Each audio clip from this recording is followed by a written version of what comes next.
ಸಿದ್ದರಾಮಯ್ಯ ಅವರು ರಾಜೀನಾಮೆ ನೀಡುವ ಪ್ರಶ್ನೆ ಇಲ್ಲ ಎಂದು ಮೂಡಾ ಪ್ರಕರಣದಲ್ಲಿ ಕಾಂಗ್ರೆಸ್ಗೆ ಹಿನ್ನಡೆಯಾದ ನಂತರ ಪ್ರತಿಕ್ರಿಯಿಸಿರುವ ಉಪಮುಖ್ಯಮಂತ್ರಿ ಡಿಕೆ ಶಿವಕುಮಾರ್ ಮಂಗಳವಾರ ಹೇಳಿದ್ದು, ಮುಖ್ಯಮಂತ್ರಿಯನ್ನ ಸಂಪರ್ಕಿಸಿಕೊಂಡಿದ್ದಾರೆ. ಹೈಕೋರ್ಟ್ ತೀರ್ಪಿನ ನಂತರ ಸುದ್ದಿಗಾರರೊಂದಿಗೆ ಮಾತನಾಡಿದ ಅವರು, ನಾವೆಲ್ಲರೂ ಅವರ ಬೆಂಬಲಕ್ಕೆ ನಿಲ್ಲುತ್ತೇವೆ ಎಂದು ಹೇಳಿದ್ದಾರೆ. ನನಗೆ ಜವಾಬ್ದಾರಿ ಇದೆ ಮತ್ತು ತೀರ್ಪಿನ ಬಗ್ಗೆ ನನಗೆ ತಿಳಿಸಬೇಕು.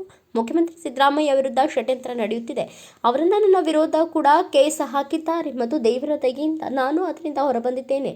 ಈ ಪ್ರಕರಣದಲ್ಲಿ ನಾನು ಜೈಲಿಗೆ ಕೂಡ ಹೋಗಿದ್ದೇನೆ. ಆದರೆ ಈಗ ಅವರನ್ನ ರದ್ದುಗೊಳಿಸಲಾಗಿದೆ. ಸಿಎಂ ವಿರುದ್ಧ ಕೂಡ ದೊಡ್ಡ ಷಡ್ಯಂತ್ರವಿದೆ ಎಂದು ರಾಜ್ಯ ಸರ್ಕಾರ ಮುಖ್ಯಸ್ಥ ಕೂಡ ಆಗಿರುವ ಶಿವಕುಮಾರ್ ಹೇಳಿದ್ದಾರೆ. ಸಿದ್ದರಾಮಯ್ಯ ಅವರ ಕಾರ್ಯಕ್ರಮಗಳನ್ನು ಸಹಿಸಲು ಬಿಜೆಪಿಗೆ ಸಾಧ್ಯವಾಗುತ್ತಿಲ್ಲ. ರಾಜೀನಾಮೆ ನೀಡುವ ಪ್ರಶ್ನೆಯೇ ಇಲ್ಲ. ಬಿಜೆಪಿಯನ್ನು ವಿರೋಧಿಸುವ ದೇಶದ ಎಲ್ಲ ರಾಜಕಾರಣಿಗಳ ವಿರುದ್ಧ ರಾಜಕೀಯ ಷಡ್ಯಂತ್ರ ನಡೆಯುತ್ತಿದೆ. ನಾವು ಅವರ ಜೊತೆಯಲ್ಲೇ ನಿಲ್ಲುತ್ತೇವೆ. ಅವರು ಕರ್ನಾಟಕದಲ್ಲಿ ಉತ್ತಮ ಕೆಲಸ ಮಾಡುತ್ತಿದ್ದಾರೆ ಎಂದು ಡಿಕೆಶಿ ಹೇಳಿದ್ದಾರೆ.